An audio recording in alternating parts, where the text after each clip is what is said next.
ချင်းသေးနှိမ်ကြွဟိုးရှိတုန်းကချင်းသေးကြီးတစ်ကောင်ဟာဝတ်သေးချပင်ကြီးတစ်ပင်အောက်မှာအနားယူဖို့လဲလျောင်းနေတဲ့မကြခင်မှာပဲချင်းသေးဟာအိမ်မောကျသွားတယ်သူ့နောက်ကျောပေါ်မှာတစုံတရာပြေးလွှားနေတာကြောင့်မို့ချင်းသေးဟာအလန့်တကြားနဲ့နှိုးသွားတယ်သူ့နောက်ကျောပေါ်မှာပြေးလွှားနေတဲ့အရာကိုကြည့်လိုက်တော့ကြွက်လေးတစ်ကောင်ဖြစ်နေပါရောအနောက်ရက်ပေးခံလိုက်ရလို့ဒေါသထွက်သွားတဲ့ချင်းသေးကြီးဟာခုန်ထပြီးကြွက်ကလေးကိုတတ်မယ်ဆိုတဲ့ရည်ရွယ်ချက်နဲ့ကြွက်ကလေးကိုသူ့လက်သေးကြီးတွေနဲ့ဖန်အုပ်လိုက်တယ်။ဒီတော့ကြွက်ကလေးကတောင်းပန်တယ်။အိုးကျေးဇူးပြုပြီးခွင့်လွှတ်ပါ။ကျွန်တော်အသက်ကိုချမ်းသာပေးပါ။ကျွန်တော်ခမ ्या ကိုနှိုးဖို့မရှိရွယ်ပါဘူး။ခမ ्या ဟာကြီးမားတယ်။ရဲရင်နဲ့ခွန်အားပလနဲ့ပြည့်စုံနေဆိုတော့ကျွန်တော်လိုတင်းငယ်တဲ့တရဝါလေးကိုတက်ရလောက်အောင်နာကျင်ရလောက်အောင်ရက်ဆက်မှာမဟုတ်ဘူးဆိုတာကျွန်တော်တည်တည်ချာချာသိပါတယ်။ချင်းသေးကြီးဟာတင်းငယ်လာတဲ့ကြောက်ကလေးကိုကြည့်ပြီးခဏစဉ်းစားတယ်။ပြီးတော့မှသူ့လက်သေးတွေကိုဖယ်လိုက်ပြီးကြောက်ကလေးကိုလွတ်ပေးလိုက်တယ်။ကောင်းပြီလေငါမင်းကိုချမ်းသာပေးလိုက်မယ်။ငါကမကျင်နာတက်လို့တော့မဟုတ်ဘူး။မင်းကအသက်ချမ်းသာရဖို့အနူးညွတ်တောင်းပန်နေတာကိုအိုးကျေးဇူးကြီးလာပါတယ်ဗျာတနေ့မှာတော့ခမရဲ့ကျင်နာတတ်မှုအတွက်ကျွန်တော်ကျေးဇူးဆက်ပါမယ်လို့ကြွက်ကလေးကပျော်ပါးပြေးလွှားရင်းပြောသွားတယ်ကြွက်ကလေးရဲ့စကားကိုကြားတော့ချင်းသေးကြီးဟာ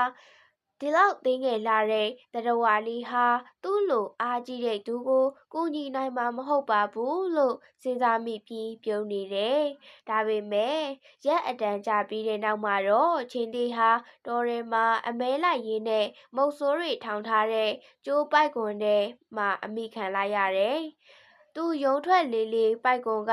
ပူကျက်လာလေးဆိုတော့နောက်ဆုံးတော့ချင်းသေးခမလှုပ်ရှားဖို့တောင်မစွမ်းသာတော့ဘူးဖြစ်သွားတယ်။ဒီတော့ချင်းသေးဟာနာလဲနာဒေါသလဲထွက်ဆိုတော့အော်ရတာပေါ့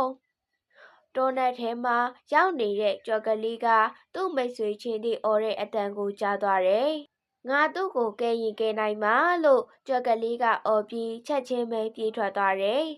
ချင်းသေးထောင်ချောင်းမိနေတဲ့နေရာကိုရောက်သွားတော့ချင်းသေးတကူလုံးပိုက်ကွန်ဖုံးအုပ်နေတာကိုကြွက်ကလေးမြင်သွားတယ်။ကျွန်တော်ခမ ्या ကိုလွတ်အောင်လုပ်ပေးမယ်မိတ်ဆွေကြီးငြိမ်ငြိမ်လေးသာနေပါလို့ကြွက်ကလေးကပြောတယ်။ဒီကြွက်ကလေးကဘာလုပ်နိုင်မှာမို့လို့လဲလို့ချင်းသေးကြီးကစဉ်းစားမိပေမဲ့ငြိမ်ငြိမ်လေးပဲနေလိုက်တယ်။ကြွက်ကလေးဟာသူ့ရဲ့ခြုံထက်တဲ့သွားရီနဲ့ပိုက်ခွန်ကိုမရက်မနာကိုက်ဖြတ်တယ်။သူ့ကြိုးတစ်ချောင်းကိုကိုက်ဖြတ်ပြီးတာနဲ့တကြိုးပြီးတကြိုးကိုက်ဖြတ်လာခဲ့တာပိုက်ခွန်မှာအပေါက်ကြီးဖြစ်သွားတဲ့အထိပါပဲနောက်ထပ်ငိမ့်ငိမ့်လေးဆက်နေလိုက်အောင်